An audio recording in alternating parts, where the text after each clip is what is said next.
If you'd like to contact the show, send us an email at liveonfourlegspodcast@gmail.com or follow us on any of our social media accounts on Facebook, Instagram, and Twitter at Live on Four Legs Podcast and on Twitter at Live on Four Legs Pod. Hey, away go, we're off to San Francisco. And away we go. You're listening to Live on Four Legs, the live Pearl Jam podcast experience, featuring Mr. Stone Gossard.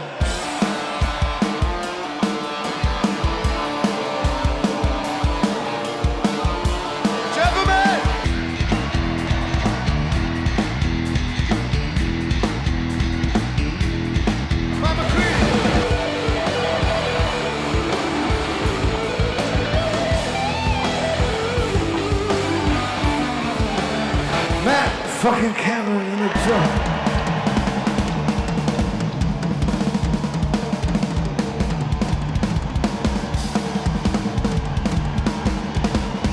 Mr. Boom Gasper.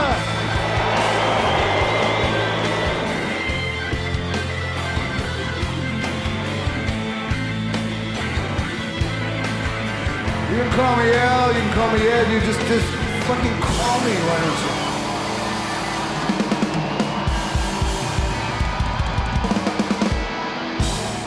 Hey everybody, now welcome to Live on Four Legs, a definitive live Pearl Jam podcast, and it's August. That means Wrigley month is in our rearview mirror, and now we're back to bigger and better things, as today we kind of look to doing a couple other things that we were doing in the past. We're going to do some Patreon requests today from two of our patrons. This is going to be very interesting that we have two different perspectives from this show in 2006, San Francisco Night 3, and we'll talk about all three nights intertwined with all this. And the rest of the month, we're going to get back to our Around the World Series too. So I'm not, we're still trying to intertwine that in the episode. So if you're expecting England and Ireland, yeah, those are coming pretty soon. But we wanted to get a Patreon show in for this week. So Randy Sobel here, John Ferrara over there. Hello, sir. Hello. Hi, and this is gonna be a packed house today. We usually don't have four people on, but this is gonna be a lot of fun. Yeah, you'd think after that huge month, the Wrigley month that we had, we'd be primed for a letdown, but we're just keeping it going, man. This is night 3, like one of these kind of album like tours where they're premiering new stuff and stuff's going on. Yeah, this is a night 3 show. Those are rare, but this is a good one.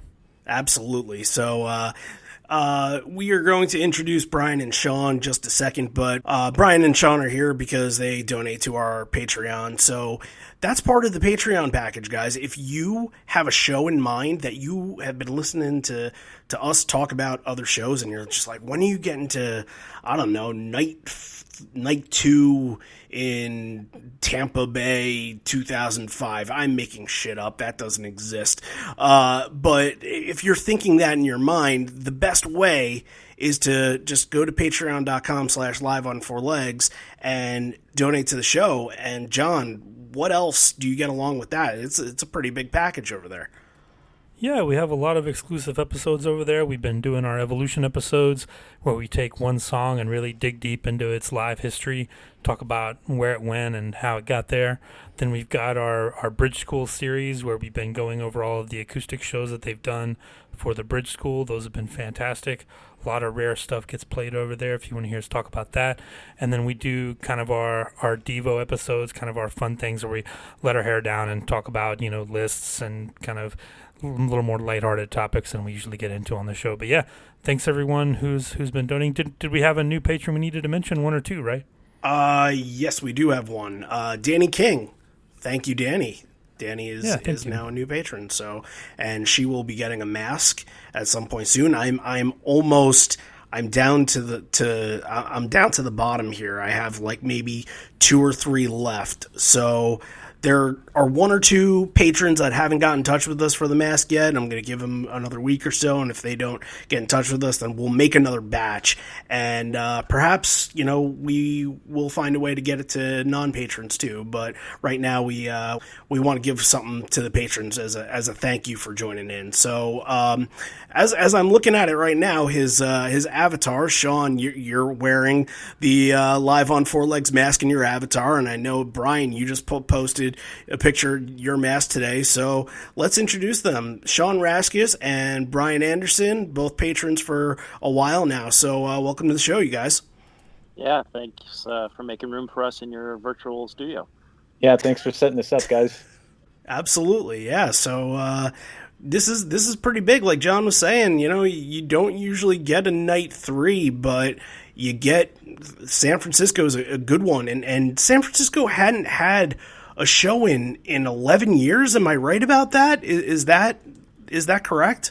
The last show was the Polo Fields where Eddie got sick and Neil Young had to come on, 95. Right. That's right. That's crazy. That's crazy because of that they didn't go back. I know they went and booked San Jose for later that fall, but it's crazy that they didn't go back altogether to San Francisco in one of those years. Yeah, I've seen them a lot at the Shoreline, and I was at that Golden Gate show, and it was a little surprising at the end of the show when people booed.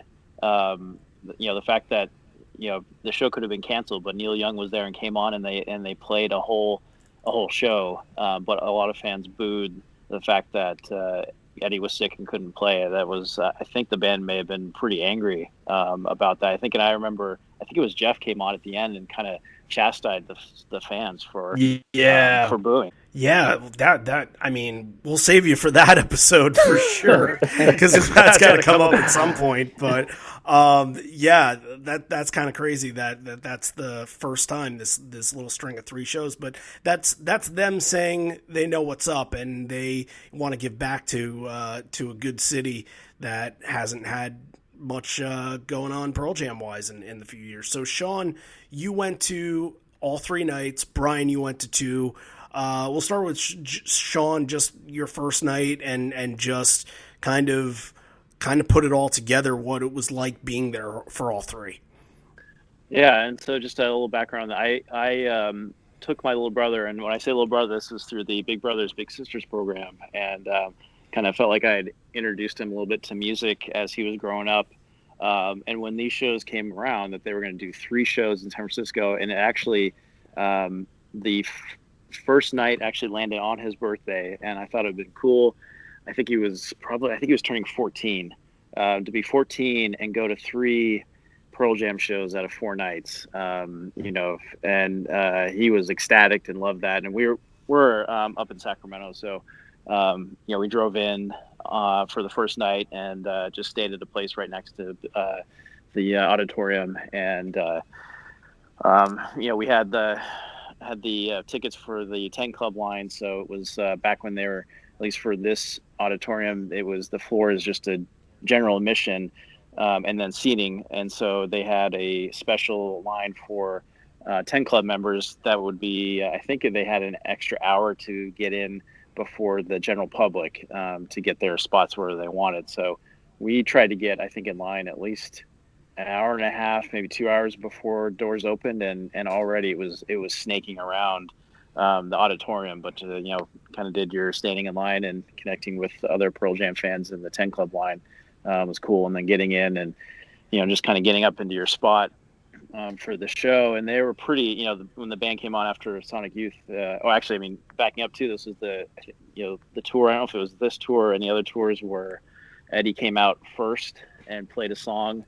And then went back, and then they had Sonic Youth come and open. And he came out and did Dead Man Walking, which is just really cool. We were, obviously we were there early enough to catch that. And but once Pearl Jam came on, it was, they were full energy, and the crowd was just going berserk, and a lot of, not like a mosh pit back from the 90s, but it was pretty it was pretty active down the pit with the songs going back and forth. And so we were kind of about the middle of the way of the pack on the GA for most of the show. Yeah, that's going to be a theme for these shows. It feels like night 2 was a little bit rough in there too. And I know Brian, you had a little bit of an experience where it was kind of rocky. So talk about night 2 and just being in the pit that one. Yeah, so for night 2 being in the pit, it was actually pretty incredible because we actually got really lucky where we were in between kind of Mike and Eddie, but we actually moved a bit closer to the center, and there was like a part where it was kind of parted, and Eddie came to do Last Kiss, and it ended up being like right next to my brother and I, and so it was super sweet because Eddie was kind of in the crowd, so everybody was swarmed around, and he sung Last Kiss, and the whole building was going nuts at the time. And unfortunately, like I had one of those little Razor flip phones, but I don't have the footage anymore. It's on some little tiny drive or something that I don't have access to, but I had that part filmed for sure, and that was just like mind-blowing being that close to Eddie Vedder, and it was only my second real Pearl Jam show, and so that really just blew my mind. Well, when you say real Pearl Jam show, what's that all about? Is there a fake Pearl Jam show in there? So not a fake Pearl Jam show, but my brother was the original 10 Club member, so he's what kind of got me into Pearl Jam. But we went to the March 18th, 2005 Paramount Theater show, which was a fundraiser for, I think it was Stone, something about School for Gifted for musical acts in Seattle. And so Yeah, we got to see them play, but it was only 10 songs. So, I mean, we got to see 10 songs, but it wasn't like, like a 28 or 30 song set. I think that was a Crapshoot Rapture show, right? Yeah. The original Comatose. Yeah, that would have been cool. Comatose. That's crazy. Yeah, usually you get like one or two of those when you get sort of the smaller settings and the shorter sets. But that's really cool. That's a good one that maybe we'll have to get to someday because it's kind of special. But cool. So yeah, night 1 and night 2. Are there anything that really pop out set list wise? I know we kind of talked about before we started recording that sometimes was that's probably the most memorable thing because Ed opens up the second show and doesn't remember the lyrics to Sometimes, which is like a pretty simple song to remember the lyrics to, and they just completely aborted on it, right? Yeah, they that was like just shocking. I have never been to a concert to see the first song just kind of really do a belly flop. I mean, Pearl Jam, that they make mistakes, but what's great is that they change up their set like no other band, so it's understandable. But yeah, to see it right out of the gate, I was like, whoa! But they definitely recovered, and they brought a great show for that night too. Yeah, and like I was saying, it being one of my early shows, a lot of the songs that were played were just the first times that I had ever even heard them live, because not being like into the bootlegs at that time. So just being able to hear like In My Tree, Garden, I Got Shit, RVM, like that was pretty sweet. Blood, all those for me were the first time I'd ever heard any of those songs like that. So it was just like mind blowing. Yeah, you guys, I can't remember which one of you had the stat, but you said that there were 90 songs played in total and 50 unique songs out of the whole 3 nights. Is that correct? And without Black and Jeremy, that's kind of the mind-blowing thing out of all this. Yeah, that's, I mean, for almost 50 songs that were played that were not played any other night, that's incredible. Just both the Avocado album and then just doing their unique songs, and yeah, to not have Black or Jeremy played all 3 nights. I mean, that's for the real fan to get to some of the rarity. Yeah, I think we did a trivia question early on that was like, name each city that was the first to hear each album, and I think San Francisco was first to hear Avocado, right? Had to have been, yeah. Because you guys got like the rare stuff like Parachutes and Army Reserve and Unemployable, I think 2 nights, Big Wave 2 nights. Like you guys, that they were really hitting home the Avocado at this point. If you wanted to hear the Avocado songs, this was the time to do it. They were out there and there were a lot of them. So, but yeah, this is Avocado Tour, this record. How'd you guys feel about this record when it first came out? I love the Right. Avocado record when it came out, and that was the first Pearl Jam album that I had bought like on a release day. I remember going into Tower Records and picking R.I.P. the CD Tower up. Records. Yeah, R.I.P. Tower. But and I still even go back to the Avocado album and can enjoy it the whole album through. Unfortunately, I wasn't there for night one to hear "Gone," but that's one of my favorite tracks off that album. But Big Wave is definitely one of my favorites, and so getting to hear that was awesome, and just really love that album. And I think it still stands up today if you listen to it.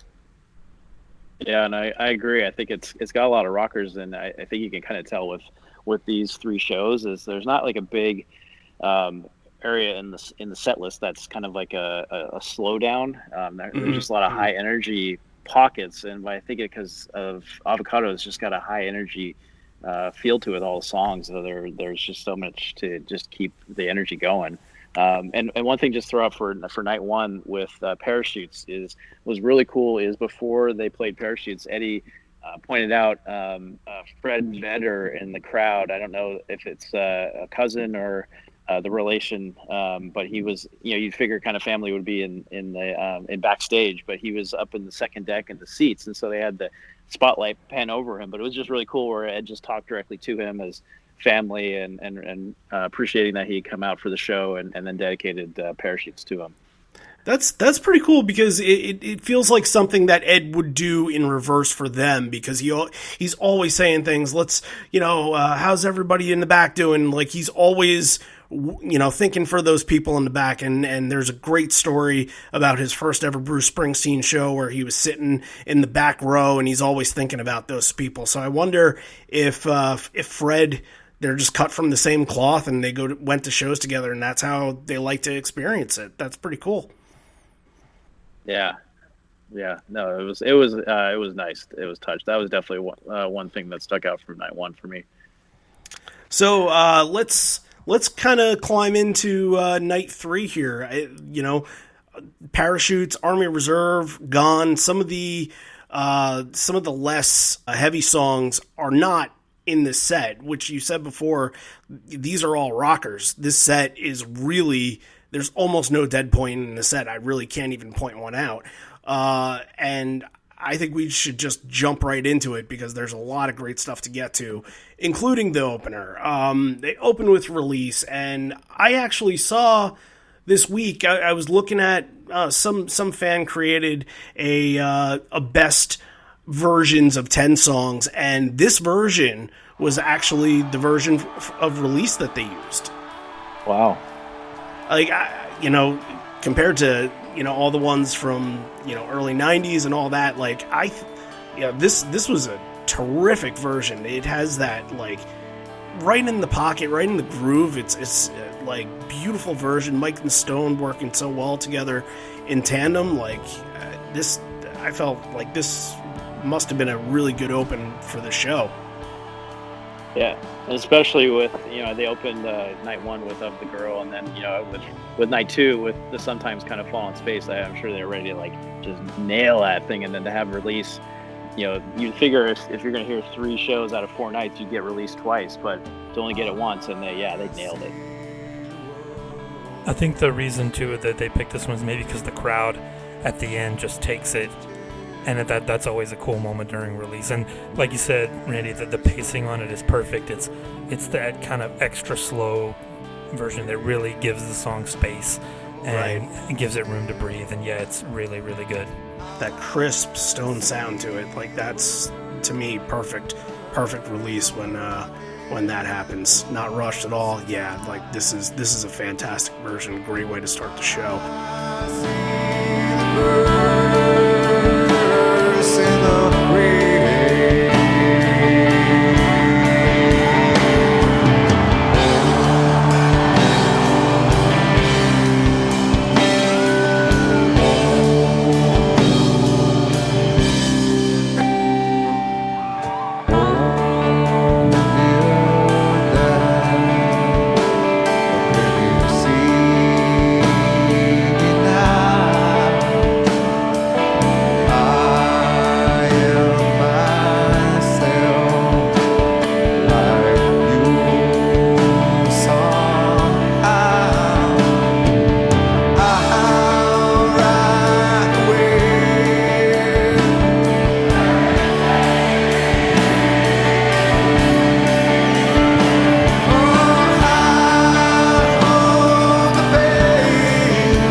And then you get into a bunch of rockers. Really early, you get a lot of Avocado. Life Wasted, Severed Hand, Hail Hail, we'll get to that in a second. Worldwide Suicide, all in this little package in front. And, man, these were the ones I know they were playing these a lot in very similar spots in the set. But, you know, to promote an album, you got to do it, and it makes sense. And all of these sounded really, really good in this part.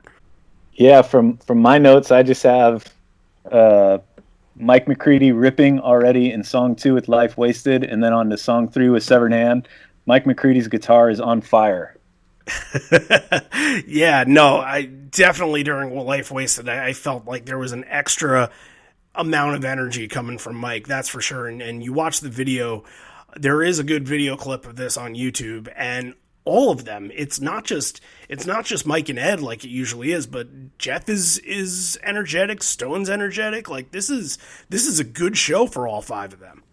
Yeah, and it's, I mean, to have them all up front, I mean, just act, you know, a lot of energy going off, and yeah, they were kind of running all over the stage. So it was a great set list placement to have just all those songs kind of bundled up right in the front.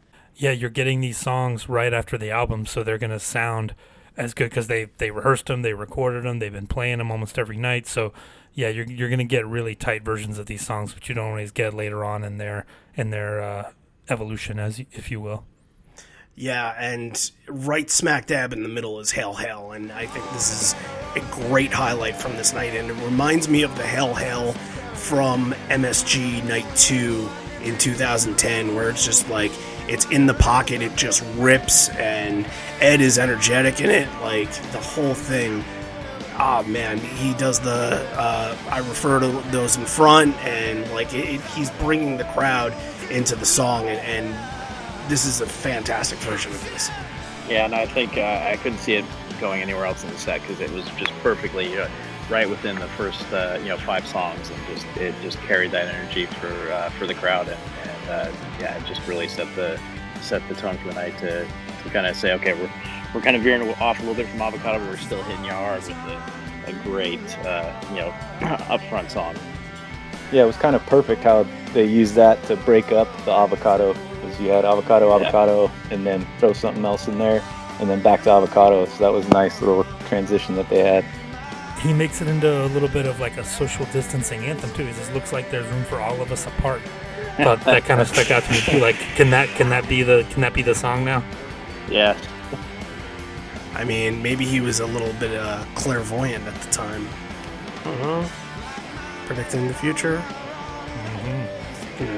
Yeah, that was a dud. I get it. But yeah, like that smack dab in the middle of all the Avocado songs, great, and it's kind of the precursor of what's to come in this meaty part of the main set. Right after Worldwide Suicide, there's no stoppage. You go right into Untitled, MFC. There's no screwing around. I feel like if I'm in that crowd right away, to get that after your first couple, I feel like I'm in shock hearing it.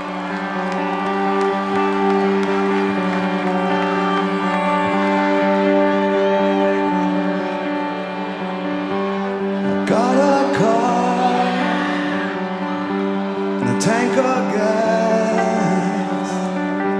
Let's get the fuck out of here. Get out of here fast. Everyone's confused, so I stay in my room. I wanna go, but I don't want to go alone.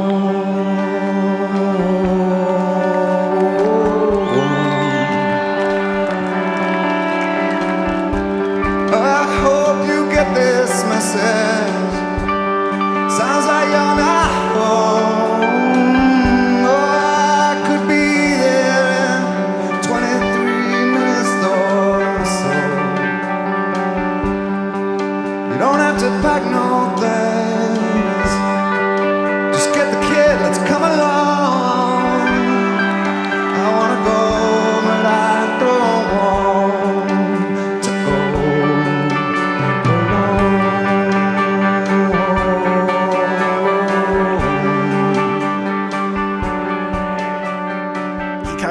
off the path a little bit, and he's talking about, I'm reading the news.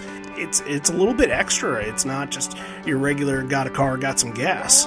Yeah, he improvs some lyrics about like war, which obviously, you know, the Iraq War was still going on at that point. That was a big deal. Bush was still in office, so you get a little political there. I thought, you know, I love the shout out to the person at the beginning of Untitled who just screams like, yeah, like that. Totally would have been me if I had been there. That's one of my favorites. I thought this was a great one. I love it when they go kind of off the beaten path on Untitled and make it special. But I want to shout out Ed's guitar playing at the beginning of MFC too. You can really hear him strumming hard and really channeling that Who guitar playing that he does, that Townsend style that he just tries to just break that guitar in half. You could really hear it come through on the bootleg. It sounded great.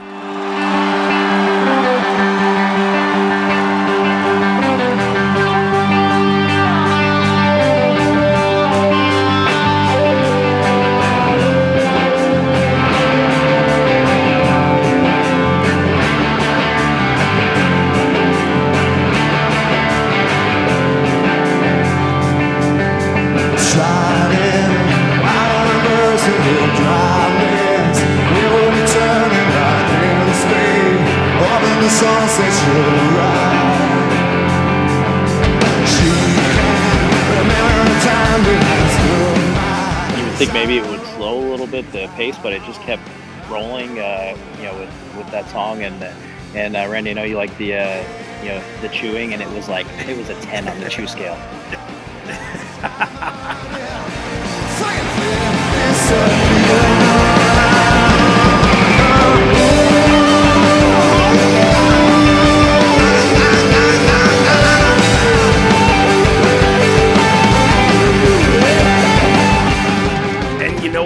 What's funny, I went back and I watched Single Video Theory, and he's actually doing it in Single Video Theory too, which like crazy how that didn't even make the album. But yeah, he is in chew mode for this.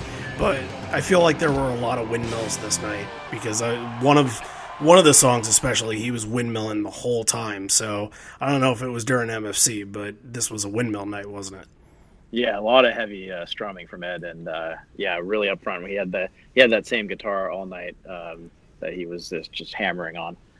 Yeah, that's a highlight of the night. I think at the end, I think maybe more than one of us will have Untitled MFC in our top 3, but there's a lot to choose from. So let's get back into it. Ed kind of talking at this point, mentioning it's the third and final night there, and he's thanking the crowd for taking care of themselves.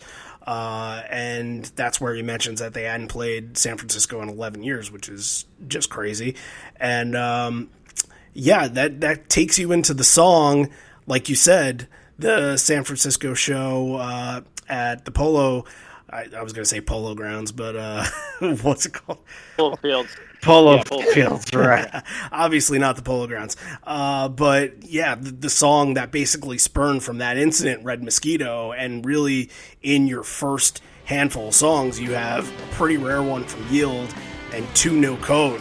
That's got to really hype you guys up for this. And I think, just with that song being so connected to San Francisco, I've been to a number of shows in the Bay Area, and that song comes up a lot. I think that just is a very strong connection with San Francisco and the Bay Area. So they do like to bring that song out. It's a great song, though. Yeah, John, this to me especially is in the pocket the whole time, like perfect basing. Like these are how we like the No Code songs. Yeah, 2006 is great because you get a lot of stuff that was brought back, but they had time to rehearse, and they weren't doing like the super crazy stuff. They kind of cherry picked what they wanted to bring back off of which albums, and Red Mosquito is one of those. And it's all through this night I'm going to keep talking about the guitar tones and the it just sounded so good. Yeah, like it felt like this version was. It channeled that bluesy vibe, and I know that sometimes they can just get away with it, and it's just like, all right, let's play it as fast as we can, because that's what they want. They want to jump around to it, but they really paced themselves. It was almost melodic in a way. It kind of, it still had that speed to it, almost kind of like that Berlin version a bit. Yeah, it needs to have that kind of stomp to it. Like it needs to have kind of a dirty, like kind of swampy rhythm to it, almost like something like we talk about Let the Records Play off of Lightning Bolt later on. But yeah, this one was great. It, again, like Release, like Hail Hail, just yeah, all the old songs sounded great at the show. Oh yeah, Red Mosquito was amazing, and then it gets even better because at the end of the song, then Eddie tells the story about how Mike played it with Eddie's grandfather's Zippo, and he asked Eddie if he could keep the lighter, and he's like, "I told him no." And then we get another new one after this. This is a song that we don't really talk about on the show very often because it's not played very often. Unemployable, I think, is, checking the notes, it's only been played 46 times, and I think we've covered it maybe 2 others. So, yeah, what do you guys feel about this song? Since we don't really give it enough attention, let's kind of give some love to it if we have some. I mean, I think with like almost every other song that we've been talking about, it just sounded great, and I wish they would kind of play some more of these Avocado tracks a bit more, but I know it's kind of difficult with how big the catalog has been getting here for them, I'm sure, with the set list, but I would love to hear a lot of these tracks a lot more. Because I like the song. It seems very tied to the album, and I don't know. I would be surprised to hear this brought out in the future, but maybe they'll go back to it. There's so many Avocado songs that they don't play that much that you would think maybe would be brought back up nowadays than Unemployable. Yeah, Unemployable really, I don't remember the last time they brought it up. I was kind of surprised. The one show that I got, it was 2012, that's 6 years after the album. But like really what they'll do on a most consistent basis, probably the one that they play the most from this album is the Wasted Reprise, which is just, it's almost cheap in a way that they get something from the album in, but it's not really much of anything. But you'll still get Severed Hand a little bit, you'll still get Comatose, Life Wasted every now and again, so you do get the more popular stuff. But yeah, going back and listening to these Avocado songs when they're still budding and growing and they're feeling it, yeah, this is cool. It's not a song you hear very often, but Unemployable sounds real good here. I was gonna say I looked it up. Get this, the last time it was played, October 2013 in Pittsburgh. Jeez, that's the first night of the Lightning Bolt tour. Yeah. So that's a long time ago. And it's probably going to be much longer, depending on whenever the next show is. So, I can see there being a situation in 2021 and, just willing everything happening the way it's supposed to happen. But I can see a situation where, the whole European tour, the whole US tour, they're going to bring back every single song or most songs from their catalog and just kind of spread them out as much as they can. I think that would be cool, but remains to be seen. That is my one thing I'm going to hang on to as we go on the next couple months and see where the tours are going. I'm going to hang on to that, and we'll see what comes up. But this is where Stone kind of makes sure that people aren't pushing people in the front. Hey, can I just say something? This is all great. We're having a great time. As far as people like pushing and stuff from behind, it's really important that we just everyone just chill out and there's no need to push. It just doesn't make any sense. So please just try to be mellow, enjoy yourself, have a good time, enjoy music. For me, coming to night 3 after being for the first 2 nights, I sort of hung back on the floor a little bit, just knowing how rowdy the crowd was. So I wasn't close to the front, but I definitely could tell they probably were very cognizant of what had gone on the first 2 shows. Yeah, and with the Civic Center, it's just so small anyways to pack people into that place. It was pretty sweet to get so close because we were just a little bit off the rails, like in the second or third row, but I was on the opposite side, so I was in front of Mike McCready. So I don't know if our side wasn't quite as rowdy, because I definitely can remember being pushed around a bit, but I also remember having like a younger kid that was like up on the rail, so people were more like kind of cognizant to not be wanting to blast into this kid that was up on the rail too as well. Yeah, I mean, and how many times are they going to say it? They're always just cognizant of these things going on, and it's good that Stone's the one saying it. It's usually Ed that brings it up, but Stone kind of gets his say in it, and it's cool that everybody is paying attention to this. But Ed makes a comment after this, something about. If you guys are gonna push, then we're gonna play the slow songs, and it kind of got a little bit of a jeer, a little bit. Yeah, no, I remember. Yeah, he was, I think, kind of making light of the situation, but he also commented that there's a good balance of men and women up in the front. So he kind of acknowledged the everyone in the pit there, that they were doing well to take care of themselves. Yeah, if you're not taking care of your fellow man, make sure you take care of your fellow woman. And then the ladies in the crowd went wild. Yeah. So that was a pretty sweet line on Eddie's part. And it's got to be so odd for them, for all the things that they've been through with crowds and all that, to be up there and try to perform and then think about keeping the crowd safe. Like, I wonder how much they're able to even escape into the music sometimes, and just how much more their music would even be more enhanced live if they didn't have to worry about those kinds of things. Sure. Yeah, that's a really good point that you don't think about sometimes, and that they're able to, especially at a show like this where there's like not a skate on it. There's no bad thing about any of these songs. They're perfectly played.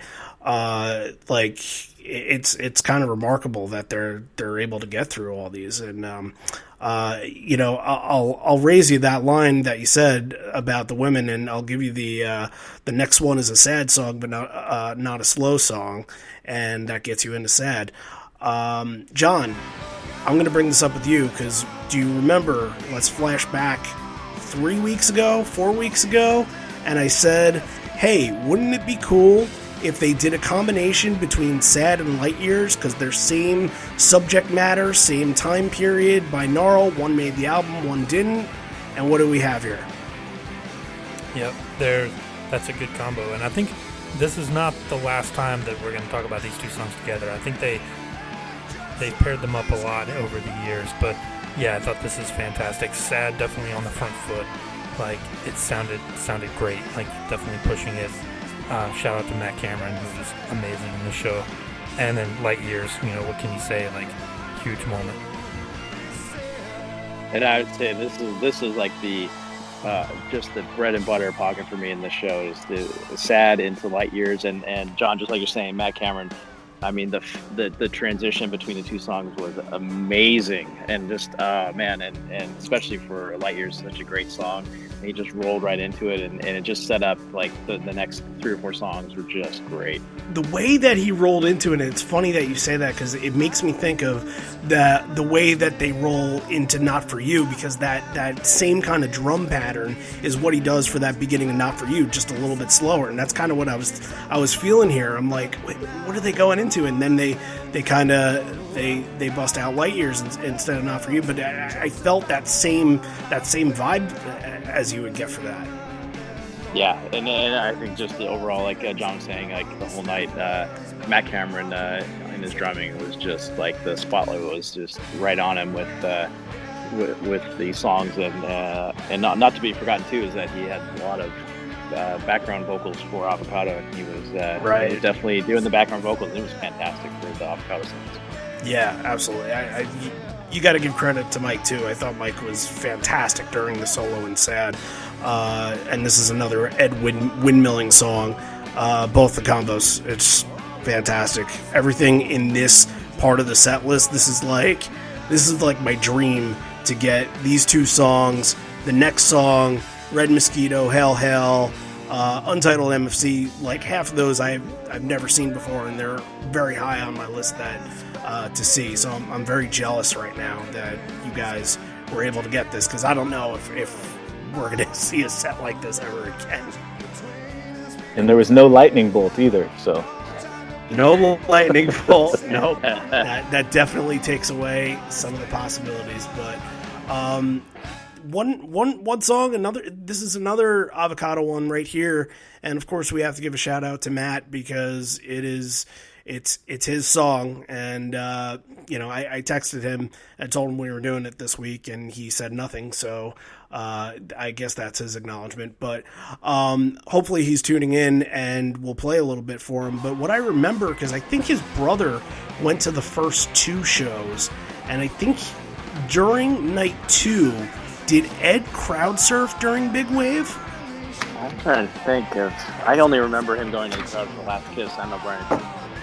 Yeah, I only remember the Last Kiss part. I would have to check that out and review it to see if he did, because I know that one's available on YouTube, the full show, I think, for night 2. Right. I just haven't watched it in a while. Yeah, there was something. If you're gonna crowd surf, that would be the one.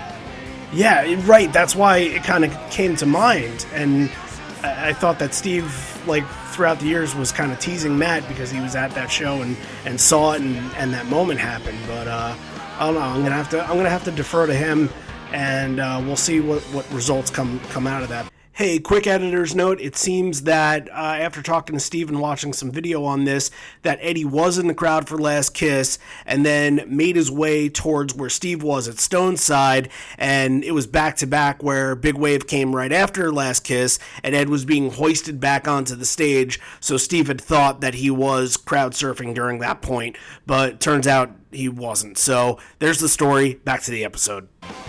Another Avocado song that just doesn't appear anymore. I think they played it, I don't know if the last time they played it was Charlottesville, but I know that was one of the last times that they did it. But again, I think it's perfect time for it too. You're right on the coast, so yeah, why not? And Eddie always seems to find a way to, when they're in California, to reference some type of surf song, whether that's Big Wave, or I've seen him play Santa Cruz. I think the song that he wrote, but yeah, he always references whenever he's seen him in the Northern California, some type of song connected to surfing. Yeah, absolutely. Even Flow. This is 2006 Even Flow. You have to talk about Matt Cameron because this is his time to shine.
Crowd's just going bonkers. People are jumping around. Mike's solo is awesome, but then it does really, when Matt comes on and just goes crazy on the drums, and I didn't see how long it was, but it seems like he goes for like a minute 30 or something. He was just going crazy, and it doesn't even seem like he's breaking a sweat, which is the crazy thing too. And he was just jamming so hard. That was definitely his part to shine.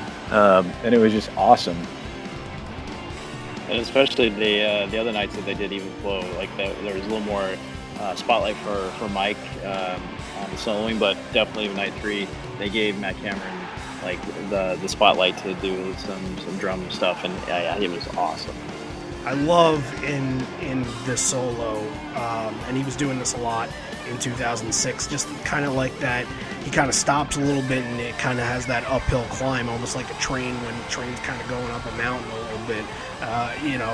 It's kind of he's giving a little bit of extra emphasis, and then he goes back right into the chorus. It's perfect. Yeah, this great versions of Even Flow in 2006, and that definitely is up there. Really another hit, and you're not getting a lot of these hits. Even Flow into Evolution, and Evolution kind of starts a little bit of a yield section. Evolution in Hiding, like that's awesome stuff here. You're still, just like the rest of the main set, you're busting out, within Hiding at least, you're busting out more of the deeper cuts from the albums. Yeah, with Do the Evolution, you can see Stone really just grooving like the entire time too. Like you were saying, with High Energy, he was bouncing around, and you could tell he was really feeling the music. And it was just a good start to that little stretch you mentioned. And he had the Stone neck bob was like definitely on full display for Do the Evolution, and even before they started In Hiding, I think Ed mentioned that he thought this was the song that they were going to try to do a sing-along with the crowd for. Right, yeah. I look, it's not a Vic Theater version, but I think they did pretty good on it. You're able to hear them a bit.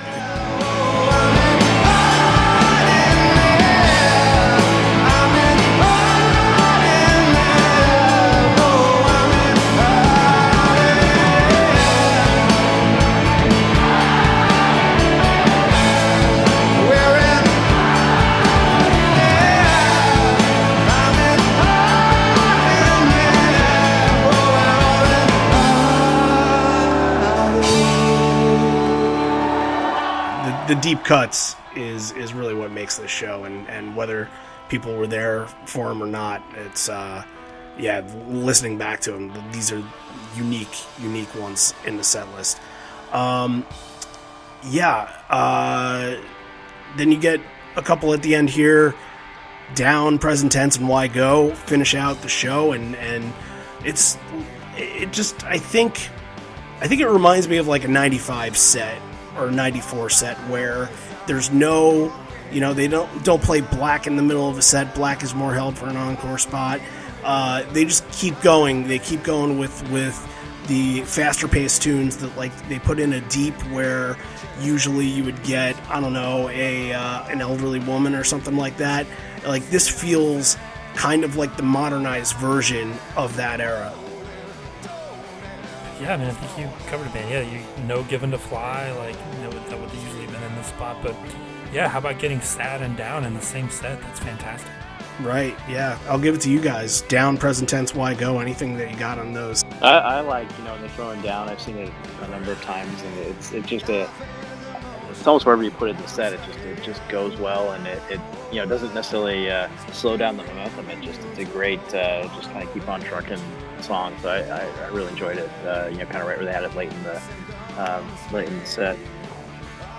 Yeah, and they kind of tied those two songs together with In Hiding and Down, how they did earlier with like Sad and Light Years. So it's always cool to see them do that with like what songs are they doing that for? How do they pick it to like match up the tempos and that kind of stuff? So that was really cool. And Down's a really good one because it's got that riff where it can kind of follow something up immediately. Instead of the album version where they kind of they do like the little teaser into it, the fast strumming part, but they just strum right into it, and like that makes for a perfect transition. You're absolutely right.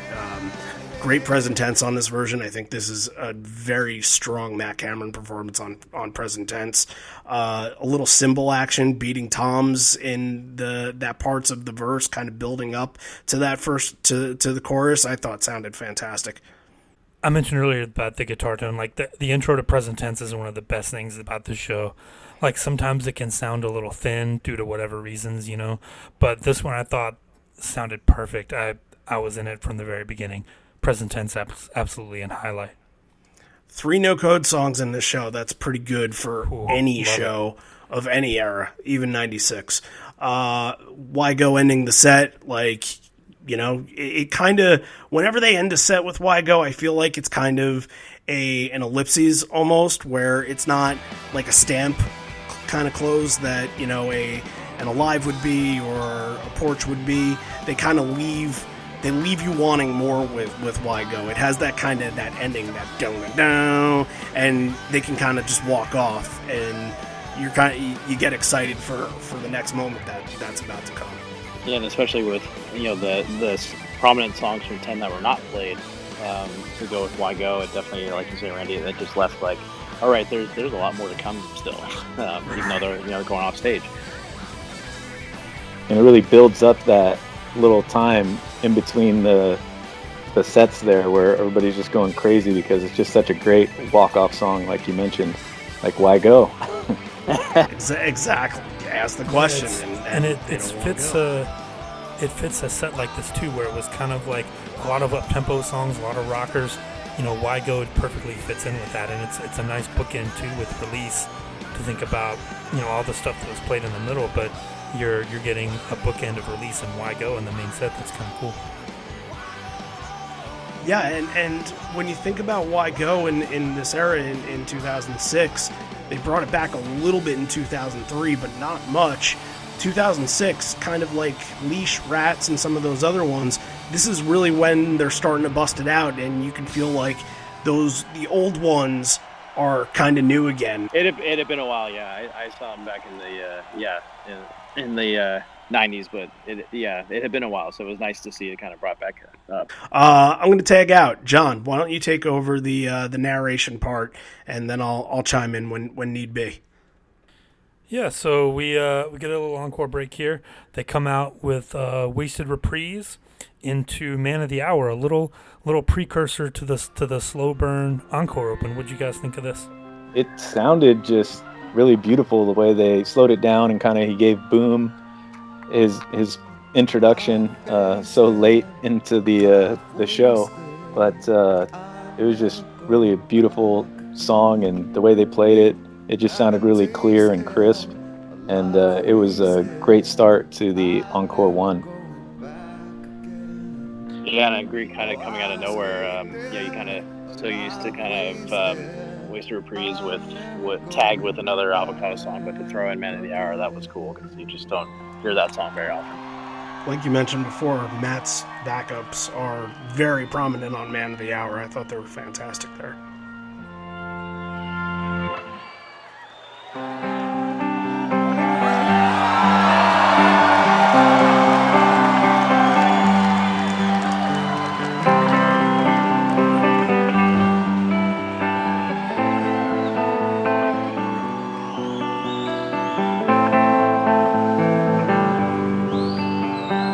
Tidal waves don't beg forgiveness, crash then on their way.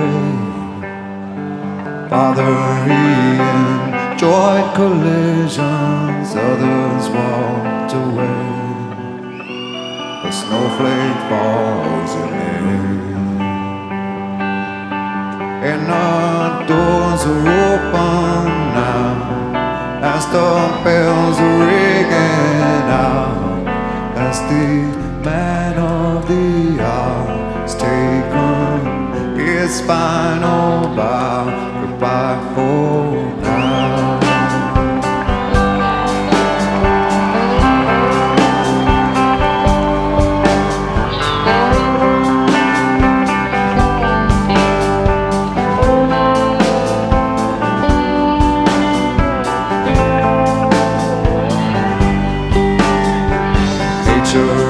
As his own religion, gospel from the land. Father ruled by long division, young men they pretend.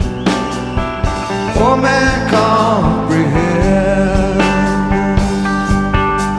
and the clouds break at dawn, shedding a light upon this town.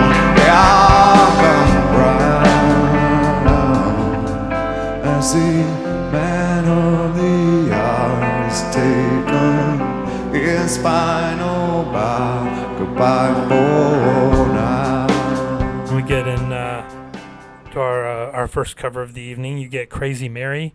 We already had kind of a showdown between McCready and Cameron during Even Flow. Who did you guys think won the battle between Boom and McCready here? This is an extra long Crazy Mary. I think this is Boom's song. He really just shines on it, and I know they him and Mike battle it out, but you just gotta love watching Boom just pound away on the keyboards on the song. So I'm always got a spot on my face looking at him whenever Crazy Mary comes up. Yeah, I'm going Boom as well. It was just his time with those 3 songs there, kind of to highlight the way that he plays, and it was just amazing how they go back and forth, and just seeing the stamina that he has to play something like that. It's just crazy to see live. John, are you Team Mike or Team Boom for this? I'm always Team Mike. I think that he's hard to beat in these songs, and I think, like I've said before, I think he toys with Boom a little bit. I don't think he unleashes the full McCready, except during some points. But yeah, I'm always Team Mike on this. Yeah, I felt, and I think it's split down the middle here, because I felt some really emotional stuff coming from Mike when he's holding out those notes. Like, that's when he's pouring his soul into his solo, and I just can't look away from when he does that. And that's no slight on Boom, because Boom can kill it, and this version, I mean, his solo was like 3 or 4 minutes long. It was fantastic, but I felt something real special coming from Mike from this, and put it all together, and really there's no losers. Everybody wins, because you get a fucking fantastic version of Crazy Mary. So, was there some wine being passed around the front row? Oh, no doubt. There was wine bottles. Yeah, Eddie had a few wine bottles throughout the show. Yeah, I think he walked up with a wine bottle.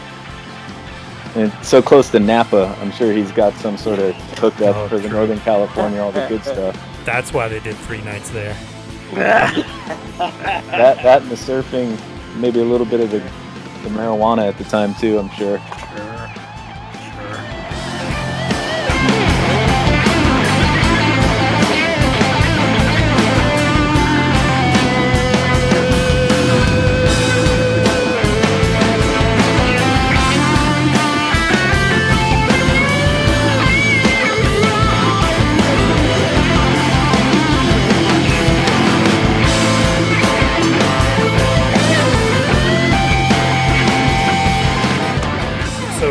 We're going to pick the energy back up a little bit with Comatose, and Comatose is kind of interesting. It kind of established a spot here in the encore section early on.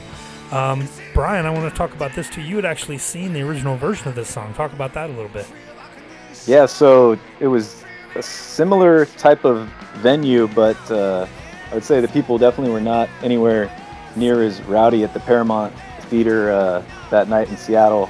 It was a big benefit show for a music school in Seattle, and so I didn't even know what it was at the time. I didn't know this is going to be on the new album or anything like that. And then to hear it again in San Francisco after the album has then been released and comes out, it was just an awesome song, and Mike McCready just absolutely destroys this song, and it makes me actually want to hear this song more, like some of the Avocado tracks, because he just goes off on this song. Sean, you got anything? Oh, I defer to Brian. It was awesome. As well, I thought this was a fantastic version of Comatose. I think this is one that Ed struggles with nowadays, and it's not as raw as it is at this time, where they're feeling it and they're feeling the album version. Now Ed is a little bit older. He can't get to the bridge the same way that he used to. Sometimes they drop tune it, but yeah, this is the kind of Comatose that really, really gets you going. I love this. Yeah, I thought it was fantastic. So we're getting to near the end of the show. We're getting to our what we call the bread and butter. Alive comes in next. And 2006 is interesting for Alive, and I want to talk about that a little bit. Had you guys seen the the VH1 Storytellers performance where he talked about, lifting the curse and, everybody doing the fist pumping. Was that in your head at this point? Yeah, I definitely recall seeing that, and definitely Alive really does get that. It gets the crowd going. If you don't have Pearl Jam fans there that are wanting to see the Rarities Alive, just brings everyone together, the whole auditorium.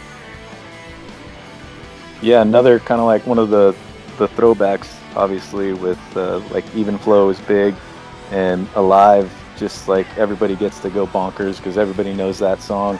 And like you said, kind of made it an emotional thing that turned into like a real positive song, like I'm Staying Alive, and people just really rock the fist of that song. So it's just a fist rocking jam, and especially to end the little encore with that, it's always just, you can't beat it. And Mike sounds so good with his solo in this, and the crowd is so enthused. But yeah, pretty quick encore one, and to get Alive right here kind of leaves the encore two a little bit in question, in doubt a little bit. Where are they going to go? This is one of their pivotal tunes. What's coming next?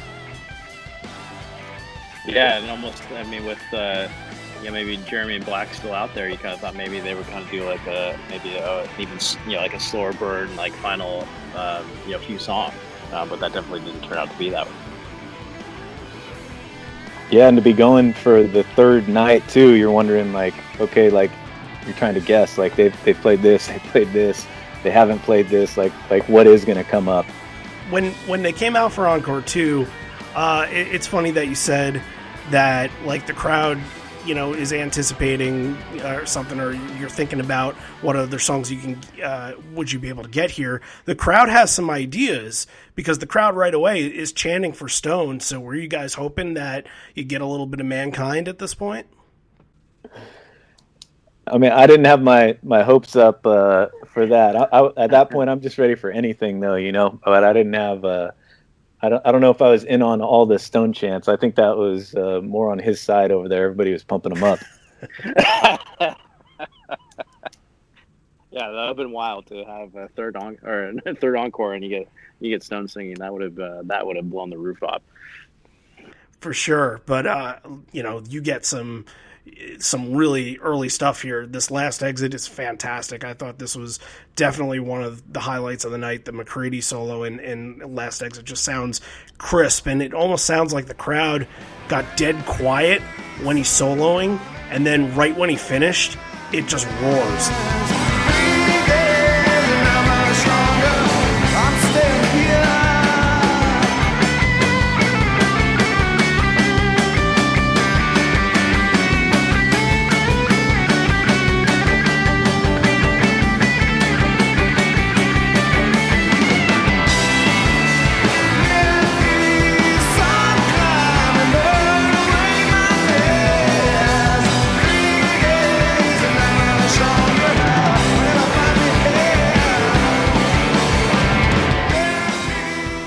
Yeah, I just remember him being on fire like throughout the entire show.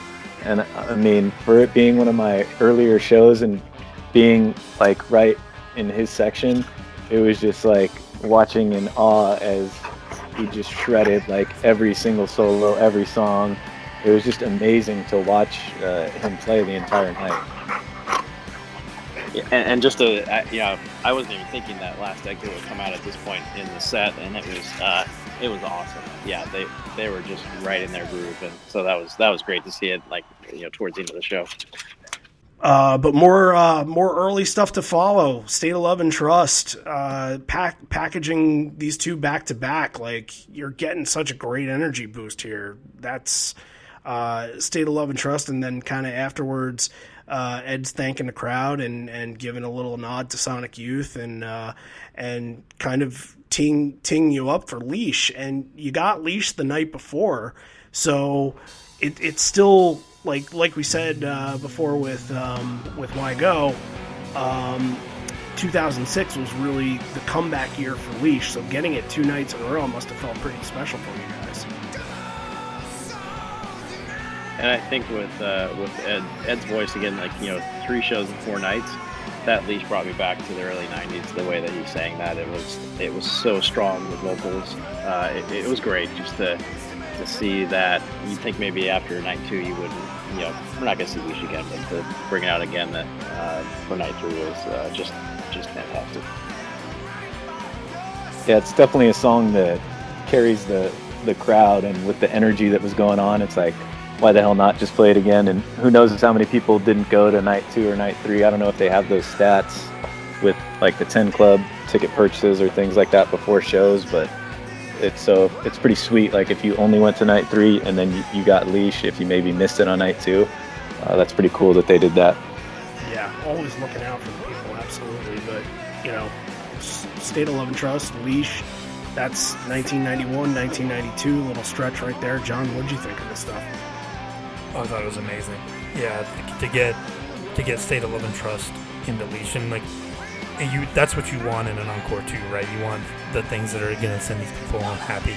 And everybody remembers single soundtrack, State of Love and Trust and Breath, and everybody remembers leash. And yet, in 2006, for that to be the year that leash came back, and it sounded great. They really worked on it to try to make it sound good. They didn't want to come back and just do it as a nostalgia thing. You get a little bit of a lucky face now, but I think it's still fine. Like, I still love leash whenever I get it. I thought it was amazing. Yeah, if you get the lucky face, I just want the anger coming out of Ed, and I feel like you really got it here. I feel like the 2 things that I love from this song is just Ed's vigor and anger, and then Jeff backing him up and sort of kind of, it's kind of like tennis partners right there, kind of volleying back, and it's great. I love when Jeff has his backups on this. And then the solo at the end, of course, is just unbelievable. But yeah, the comeback year for leash, definitely very special. After that, you get more special stuff. Lee Ronaldo comes on stage, Lee Ronaldo from Sonic Youth, and they do an absolutely killer version of All Along the Watchtower. And I've had my grievances about the song and just how everybody covers it, and I think the middle of listening to this version, I was starting to think, if they're going to play it like this, and it's going to be a party like this, and it's going to be the end of the night and feel like it's really something special, do it as much as you can. Pull it out, and it's going to be really special. How'd you guys think when, he said this kind of is a San Francisco song a little bit? It feels like it. What are you guys thinking? It being the end of the night, you're getting this here. It was definitely the perfect song, in my opinion, and I think it might have been in between leash and Watchtower, but I don't remember this in person, but I remember from seeing the video on YouTube where all of a sudden Mike McCready is shirtless. So Mike McCready is just rocking out so hard. Fun at the end of this show. Yeah. He took his shirt off. And then I do remember at the end him chucking his guitar up in the air, and he's flipping that thing 10 feet up in the sky and just letting it drop down onto the stage. And then he bangs it up against the speakers. And then they finally pulled the guitar off to the side, because it's just totally destroyed. And then Eddie kind of sneaks over and grabs it and throws it back out into the middle of the stage, and then tries to run and surf on it, but then eats it super hard too. So I was a little bit worried about Eddie's knee or his face after that, but they were just going so hard. It was just crazy. Yeah, man, I had totally forgotten about that, Brian. Thank you. That's a great reminder of that. But it's always cool when when they invite either the members of the opening band, or if you've got some musician from local areas comes in and plays, and to have it All Along the Watchtower is cool. It's definitely a cover that I haven't heard them play very often. So it was great, because I was kind of thinking, all right, it's going to be Ledbetter, and then that'll be the end of night 3.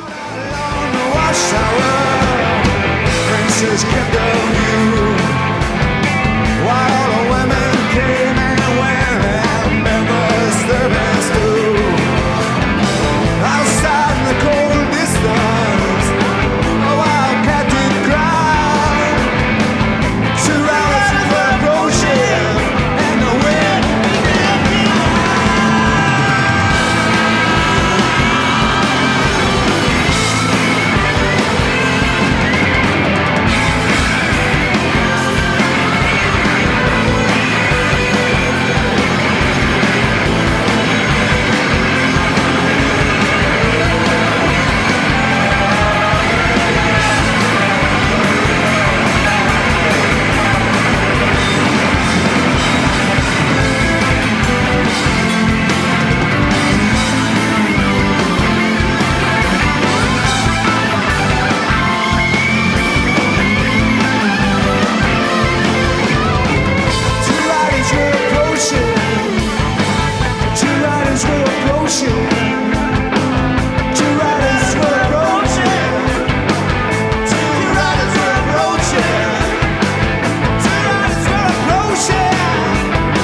Yeah, I mean, I think you hit it, Randy. When you talked about it's a party. Like, this is the part when the guitar player from the opening band gets to come on stage, everybody's having fun. Like you guys talked about, it's kind of coursing around on stage and having some fun with it. So this is where it becomes like a celebration of the show, and it's perfect. Lee Ronaldo is a great guitar player. I would have loved to see him play with them. Yeah, that's to be in the third night. This is kind of, in a way, like a mini vacation. They've sort of called this a home for 4 or 5 days here. So to them, it's kind of, it's they want to go out on a high point. They want to remember it for being a fun 3 nights, and it seemed like this night was definitely that. And it seemed like from your perspective of the first 2 nights, you guys got a lot of that too. And the band just seemed to be in such a good mood, and this, getting an ending where everybody is just losing their shit is just, it's peak Pearl Jam. It's the best. It really is. And it takes them a minute to kind of settle down and get into Ledbetter, and you kind of hear, I think Mike takes a guitar, a new one obviously, and he plays a little bit of the Little Wing riff, and Ed kind of looks over and he said he needed a new one, and that's probably where he did the surf in the middle part there. But yeah, great Ledbetter, and I always say it, if you have a night 2, a night 3, always got to end the show with Ledbetter. It's a cherry on top whenever Mike pulls out the anthem, and that's what you get here. So, Sean, you especially being there all 3, how wrap this up, and how emotional is that for you, knowing that this is the end of a really good stretch of shows? Yeah, it was just a emotional overload just for being that third show, and it was just great to. I don't think I've ever seen any band, let alone Pearl Jam, do 3 shows in a week.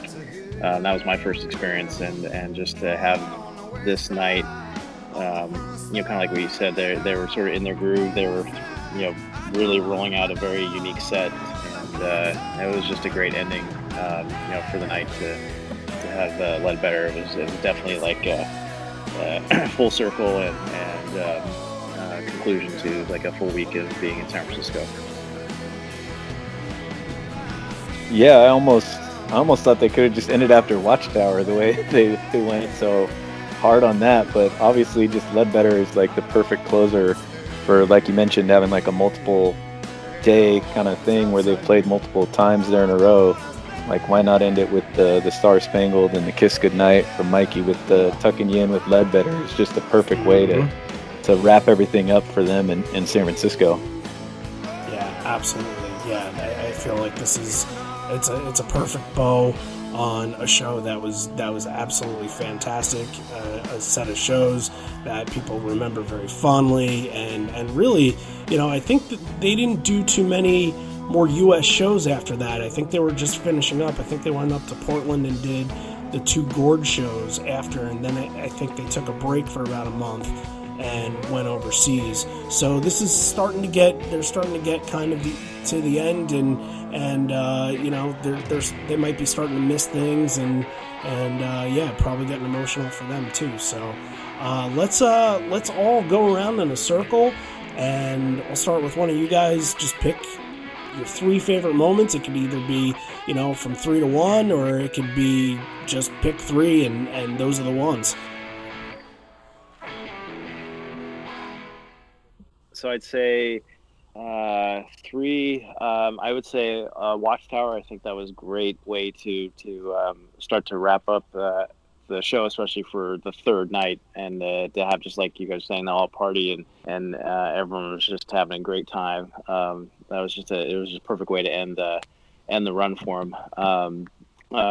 2, I would say I think Light Years is fantastic. Just the transition from Sad into Light Years, and Light Years is a great song, and it's just not one that they play a lot.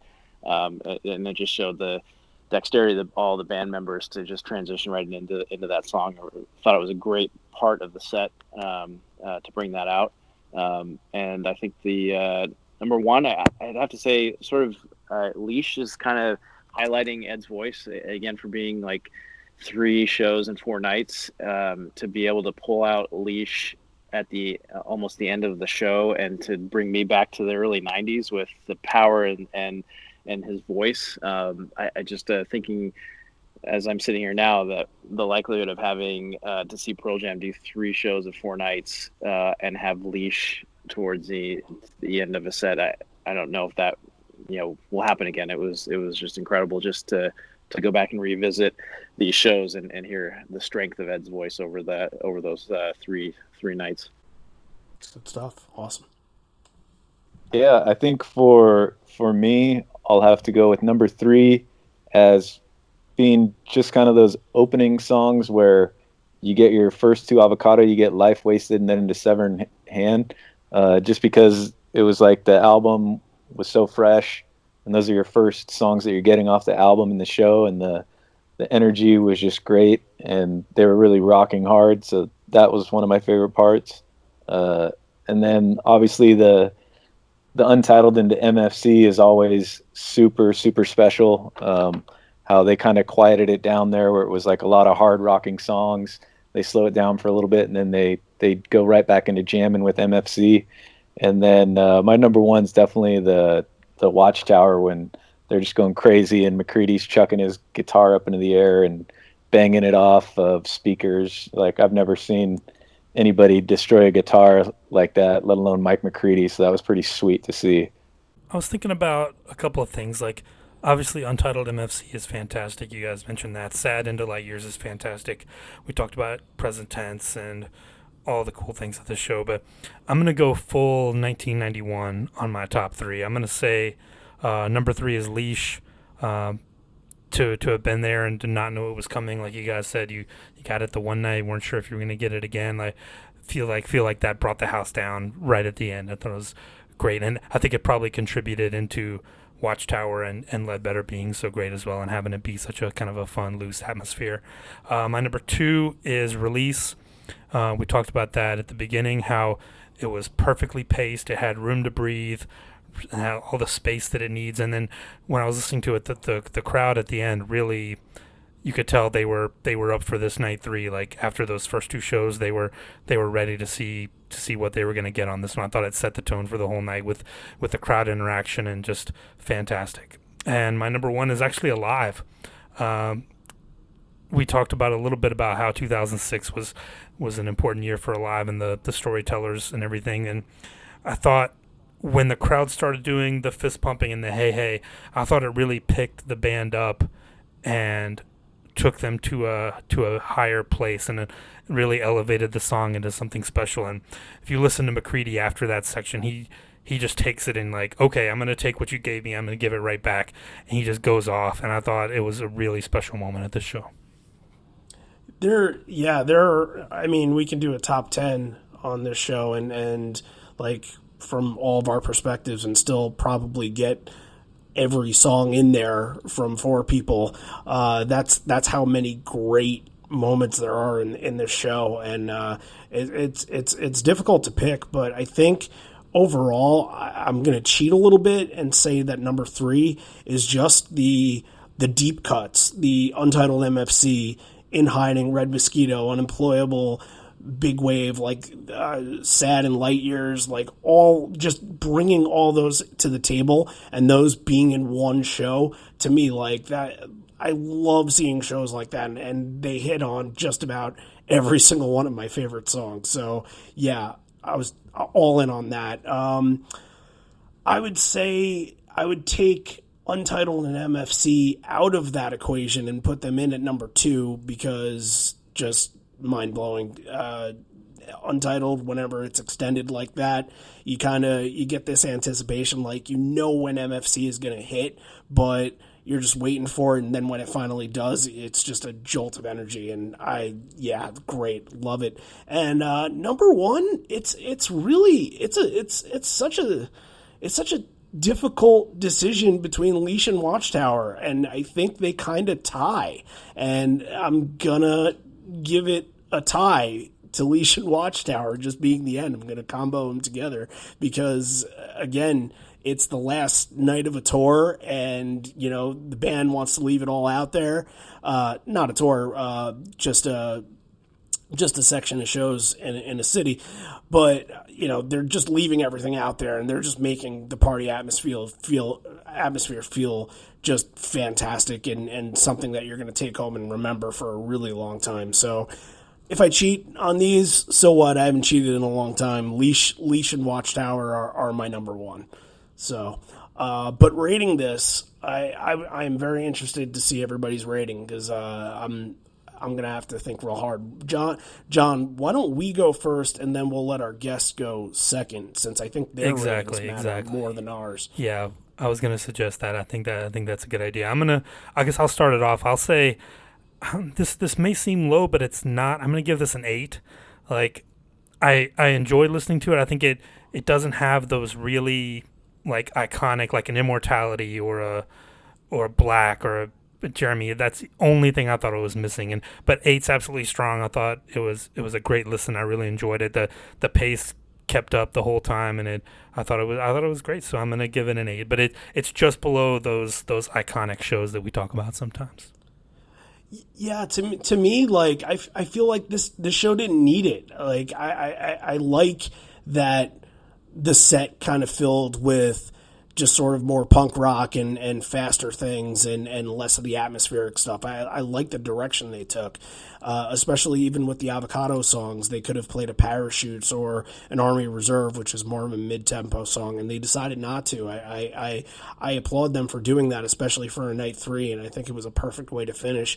And I'm just I'm gonna be a little biased towards a lot of these songs being ones that I'm again sort of jealous you getting, like in Untitled into MFC and Big Wave and Sad and Light Years. Like, those are all some of my favorites.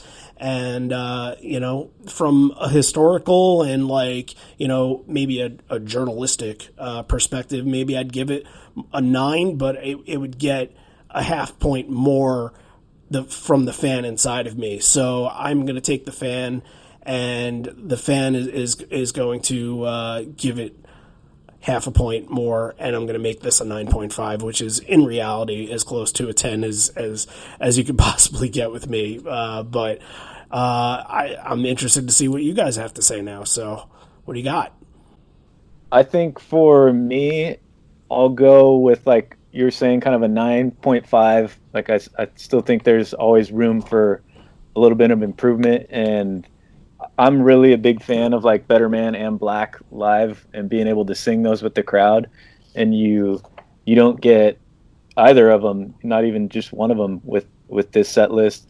But like you did mention, you get so much of other things. It's not like, oh man, I'm really sad I didn't hear those songs. Right. It's like the experience there is a 10, and it's always a 10 for me, being at a Pearl Jam show, and the band just sounded great. Eddie sounded great, and it was just a fun, obviously 3 days for you, Sean, and an amazing 2 days for myself and my brother Eric, who actually scored the tickets for me, since he was the original 10 Club OG member. So just a great time, great show. It's been I can't remember another Pearl Jam show that I've been to that I feel the pace of the show matches the album. I feel like that Avocado is a very high energy album. It's got its definitely slow songs, and the whole album is great. But I felt like they came in and they matched the pace of a lot of the songs in Avocado with all of their catalog for this night. And there wasn't really any dip and it was real, just the energy was high the entire set. So I think on that, similar to what John said, that there was some real classic songs that didn't get in that I would always love hearing, but I think because of the pace and with the album coming out, I'd put it at a 9.5. A lot of 9.5s being thrown around there. We didn't hit 10 with any of them, but I think like this show is up there. I think this is what they say, like bootleg buyable. I think if you want to go out and buy a bootleg, yeah, definitely this is one to get. This is a fantastic show. I just want to thank you both for coming on, sharing your stories, and being a friend to the show. And I know I go to you guys a lot for just looking to do shows and looking for content and things like that. And thank you guys for being patrons and being a part of it. This is a great idea, Randy. I like to Brian and I on and getting different takes on our experience. So that was a fantastic idea. Yeah, very cool. Fun to always talk to you guys about Pearl Jam, and thanks for doing the show. Yeah, Absolutely. Great stories. Thanks a lot. Yeah. Yeah. Your stories that's what we're here for. We're here to hear it from the horse's mouth. The guys that stepped foot in the arena that day, and you guys painted the picture perfectly. So thanks so much. And Brian, you've done one. Sean, we got to get you in. We got to get you in a set list draft. Would you want to do the August set list draft? I'm putting you on the spot here. I'm always down for it. Just get my schedule set, but I'm definitely down for doing it, Randy. Awesome. So okay, we'll talk. We'll discuss that. Let me know. Perfect. Awesome. Thank you guys. Thank you guys for doing this. This is great. Yep. Thank you. Yeah. No. Thank you. All right. So that was Brian and Sean, and they had awesome experiences at this past show. And look, night threes, you don't get them very often. So when you go and you're there for the whole week, and that's got to be the one that you're most excited for. And it seemed like they had a lot of great memories that they brought to the table. So thanks again to them for coming on. And again, if you guys want to chime in and you want a show for us to cover, head on over to Patreon, become a patron, and you get so much. You get to come on the show, pick an episode that you want to cover, any era. It might not even be a show that you went to. It could be something that you loved from '93 if you wanted to. We'll cover it. Just give us the bootleg and make sure it has a bootleg. We'll do it. We'll do anything, right? Oh, yeah. Yeah. But yeah, so that's our package over on Patreon. Again, we have all the extra stuff over there with Bridge School, Evolution episodes, all that stuff. So you're getting so much, and we're going to try to make more masks and send out more masks. So head on over there if that's all things that you're interested in. So, John, anything else? Should we tee him up for a little bit of what's coming next week? We're going back around the world. Yeah, let's do it. We're all right. Heading back. We still got some Europe left, right?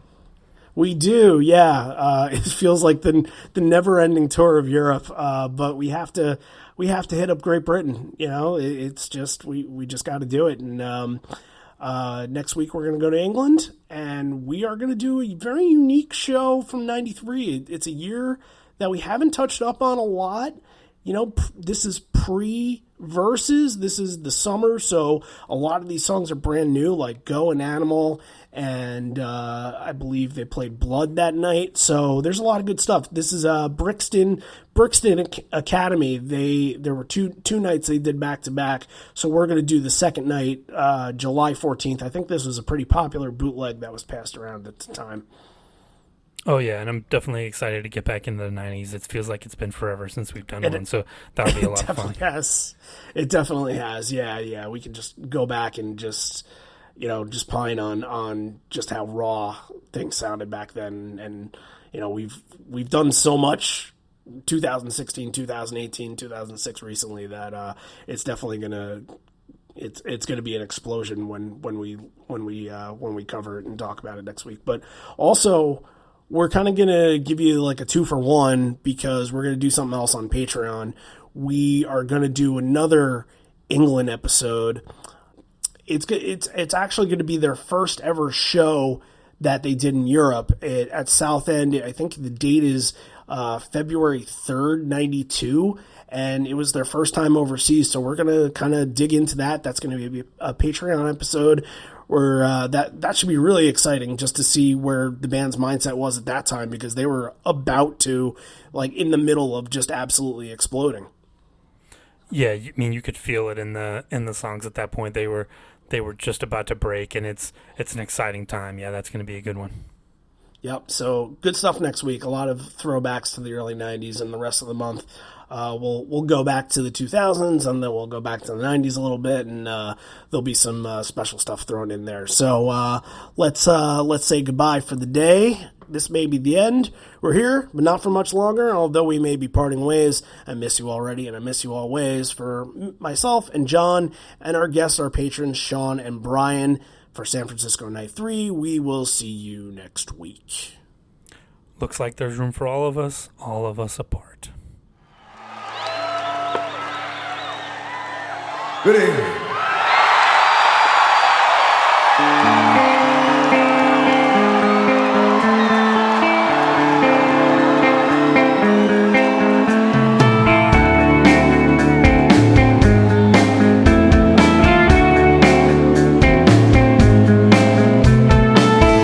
Large fingers pushing pain. We all got, and you got big hands. The color is black. The challenges you give me.